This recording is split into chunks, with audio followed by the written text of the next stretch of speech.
Hey, good afternoon, everybody, and welcome back to the show. It is Tuesday, August 20th. It is me, Chris, and of course, Jimmy. Happy August 20th, Chris. What's happening? Oh, I mean, this is the time of year where a lot of good things are getting ready to happen. We got football season's about to start. Baseball season's coming to an end, which means playoffs and World Series. And most importantly, that directly affects us is we're less than a month away from opening day of bow season for hunting. Yeah, man. It's So, it's getting Jimmy down and I to were just having a conversation a minute ago. We have some cameras up on a property that we hunt, and got a lot of really good daytime action right now. We'll see how that translates. You know, what, 18 days from now? Yep. Is that about We're not right? going to talk about where it is. Yeah, I'm not telling you where it is, but um, Yep, that's coming down to it. Yeah, what is the start date for that? Is it the 6th. yeah, so is that a Friday? Yes, it's my Oh, RDO. nice. Nice. Oh, that means it's not my RDO, but maybe It I'll might definitely become your RDO. yeah, we'll make it a half day at least. Yeah. So it's interesting because there is schools of thought on early season hunting. Whether it's better to go out in the morning or better to go out in the afternoon. I've almost always gone out in the morning. I've had, I don't know as though I've ever actually shot a deer on opening day, but I've certainly seen them. Mhm. So I don't know if that's like depending on what part of the country you're in or the property that you hunt, whether that makes a huge difference in um, in time of day. I mean, I suppose that's true any time of year, depending on the property you hunt. It is, Yes.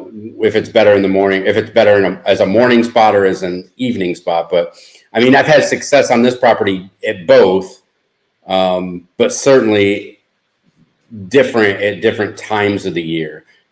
So I don't know. I don't know. I don't know if that's. I don't know how prevalent of a conversation that is. I know people talk about it, but what are your thoughts? Well, I think it's entirely property dependent, like you said, because it depends on where they are at. They got to be somewhere during the day, right? During each time of the day. So Mhm. if it's more of a spot that they're a bedding spot, if it's a cooler area during the morning or evening and that kind of thing, where their food sources are, yeah, it's entirely property dependent. So I think you have to kind of keep that in mind, and then as the season changes and then food sources change or Right. um, temperature changes and protective areas change for them, so it's a whole lot of analysis and stuff, but to me it's been such a guessing game. Well, It's and Jimmy's an analytical kind of guy, so I kind of benefit from the fact that he doesn't mind putting data together to uh, increase our chances of being there when what we're looking for is also going to be there, or at least raising the probability. absolutely anything to boost our chances for sure. Yeah, I need all the help I can get. Yeah. So we got cameras up there, and we have a lot of daytime activity, which is great. Again, we'll see how that translates. 18, 19 days from now shouldn't change too much, I wouldn't think. But it looks like we've got a pretty good little herd up there on the property this year. Yeah, they So don't seem to stray too far. They keep coming around different times of day, so I like it. They yeah. just need to start getting used to me. I'm just gonna go visit them. Now, for those of you who don't live in Maryland, the Maryland hunting season for deer hunting season is it's kind of long if you think about it. It starts. So we start our opening day is September 6th, and it runs all the way through 31 January. So we got a pretty long hunting season. It goes by fast. It seems to anyway. And it's broken down weird. Like a lot of states, they do like an archery season, then a small rifle season, a small archery season, maybe a small muzzleloader season, and then another archery season, and then another rifle season. Maryland kind of groups it all together. We have a long bow season, like the entire month of September and almost half the month of October. Then we have a 10-day muzzleloader season in the middle of October, and then it goes back to bow season all the way through Thanksgiving. And then we have a 2-week rifle season. We have another week of bow, and then we have a 2-week muzzleloader season, and then it goes back to bow, and then we have another rifle weekend basically in January to end. Basically, that's the end of my season. Like when that second rifle season comes along, I'm pretty much done after that. We could go bow hunting for the rest of the month if we wanted to, but usually by then I've taken what I've wanted to take for the year, and am no longer motivated to trounce up the side of a mountain. It changed when the temperatures started dropping for me. I'm a warm weather kind of guy. I will hunt in the heat all as much as much as I can. Early season, I'm going to try to hit it as much as I can because I can only sit still for so long in the cold. And see, as long as it's over 30 degrees, it doesn't really bother me. Like I sit up there most of the time with no gloves on, like even in December and January. Like I can't, because I don't like to shoot with gloves on anyway. Yeah. So most of the time I don't even have gloves on. And we usually have 1 or 2 days where it drops down to, 18, 19 degrees for a weekend or whatever. And even then, sometimes I don't even put gloves on. Yeah, I wish if we had a property that we could do some stalking on or something, I'd be fine with it. But yeah, I can sit still for like 2 or 3 hours and then it just sinks into my bones and but I tough it out, and I keep waiting. I'm patient. So yeah, we'll see. Forgive me for looking at my phone, but I just got another picture. Yeah, skinny little girl on there. I think she is. A little bony. She's scrawny. Yeah, but that's okay. But she's walking right through the kill zone. Yep. We'll beef them up. Yeah. Well, for sure we do that. Yeah, I don't know. I'm just excited. I'm excited about, I'm sure fantasy football is about to kick into high gear here. We haven't done our draft or anything yet, but football season always kind of creeps up on me. I'm always kind of doing other things, I guess, and then I don't expect it, and then the preseason starts, and then now it's even shorter than it has been in the past. I think they only do the 3 preseason games, but the fantasy football, I really like doing something like that because I'm a big Eagles fan,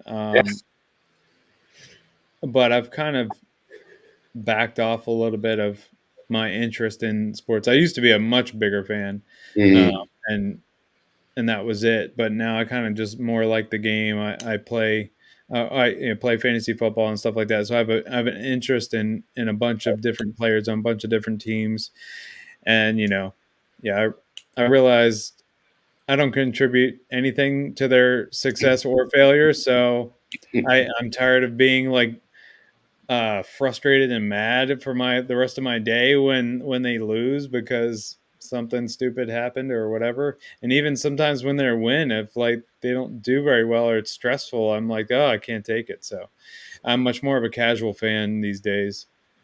So, on the sports topic, I think that one of the things that really turns me off about sports, and it's not just professional sports, we even saw it in the Olympics, is it me? Has it always been this way? Or is officiating across the board just garbage nowadays. Well, Like, how much of it is being taken over by the DIE campaigns? yeah, I don't know. I mean, you see, like the NFL every year has some big controversial call in the playoffs that cost a team. Baseball consistently has just absolutely horrible calls every year. The Olympics with our gymnast Childs, who won the bronze because she didn't win the bronze. The U.S. protested. They gave it to her. Romania protested that protest. They gave it back to the Romanian. It's I'm just like, and now I think now they've settled on giving both of them the bronze medal, which is fine, I guess. But I'm just like, why does it even have to come with that? You Yeah, know, I don't know how that works. There's a lot more judgment involved in that, right? It's not like well, you have to meet a there's certain time. judgment. There's judgment, but in gymnastics, it's up to each individual judge. Like it's what they think they saw. Sure, well, So I'm saying it's very subjective, though. yeah, it is very subjective, and so I don't. You say you appeal, and they go back and review it, and they make a different decision because they just watched the tape, right? So then on the second appeal, how can you reverse it back? I don't get Yeah, it. yeah. That seems like it can only be corrupt or some sort of influencing going on. Yeah, because it's not. And really, with things like that, there shouldn't be a re-review. It is what it is. Like that, you made your judgment. That it is what it is. And I And kind of miss that. I kind of miss that in the NFL too. Even though human beings inherently are going to be wrong. mhm. Human beings are inherently going to make mistakes on things like that because it's a lot of it's perspective. Like was that referee standing in the right place to actually make that call? Could he Yeah. actually see that it was a fumble? Could he actually see? But I do miss that in the NFL where you know taking these long ass times Well, to they've done review a plays and yeah, they've done a better job, I think, of cleaning that up and streamlining those. They've implemented rules that allow them to do rapid reviews, get reviews directly from their whatever. headquarters. Yeah, So I think that has helped, and honestly, because you never know if it is that quick judgment, what kind of other corruption is going on or true. other influencing. And when you allow things like replays, you really get a lot of scrutiny on it, and you are under a lot more pressure to make the correct call. And Yeah. so, yes, maybe it still isn't 100% perfect. I think that has improved.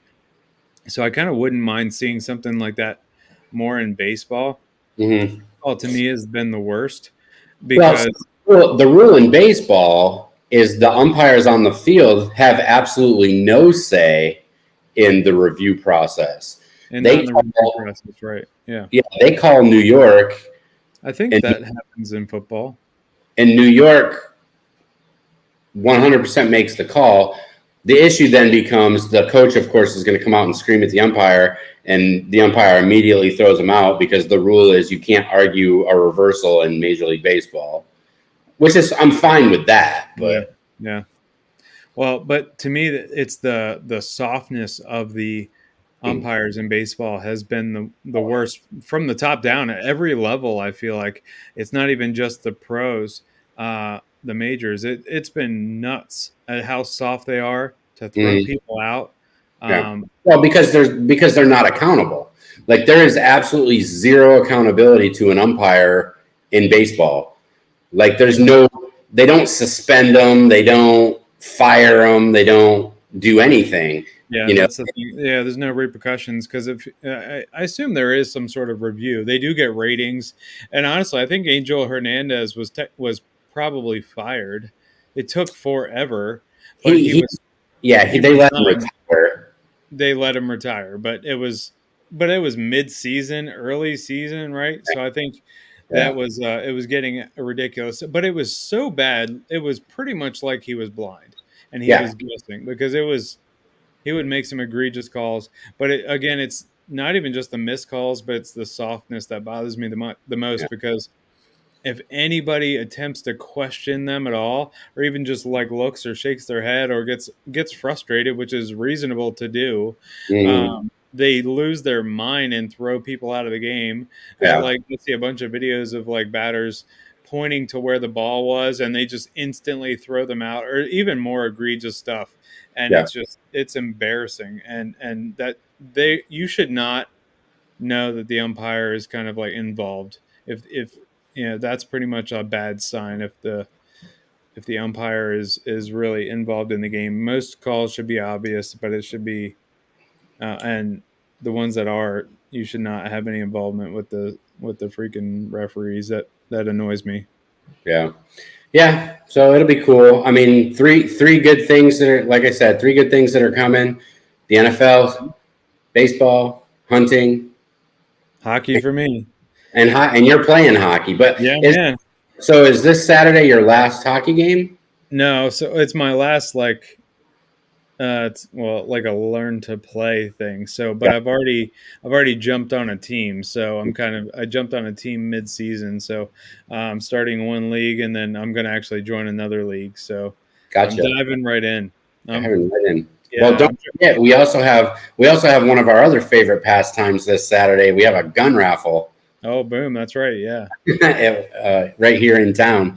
So, hey, we also got and I haven't shared it with Jimmy yet because they're still coming in, but I think we're up to 45 guest requests to come on the show. We just have to go through and review them and see who's going to be a good fit for the show, because they can submit applications for any reason they want to be on the show. But we just need to make sure that they're, things that we actually want to talk about. Yeah. Of course. Yeah. Makes And sense. things that I think that our viewers would be interested in hearing about. So a lot of authors, for some reason, a lot of people, and now they've written books about a lot of different topics, but Well, anytime an author, I mean, you got to think about their motivation. They're just trying to get sure, get as the widest audience they can, because books are yeah, all over the place. So they just need one to catch fire, right? yep. Uh, and then you become a name. So Hey, I'm that down with makes sense. I get it. Yeah, I understand. it. So I'll send Jimmy that list maybe right after this show. I don't know, and and we'll go through it and start trying to figure out which ones of them. Heck, if we could get every single one of them on here, I would do it. We just have to make the time to do it, and yeah, I think that you guys like it when we have guests on, so we're going to try to do that a lot more this year, and yeah, I'm excited. Can't wait. Yep, for sure. Agreed. All right, well, that's it for tonight. We'll see you Friday. Yeah, next time there'll be the DNC hasn't been worth anything to cover, so but maybe we'll touch on that. Oh yeah, we have several things that we can talk about that. I just tried to stay away from that shit tonight, Yeah. just because I know there's so much more to come. But yeah, we'll definitely be on that. Sounds good. All right, talk to y'all Friday.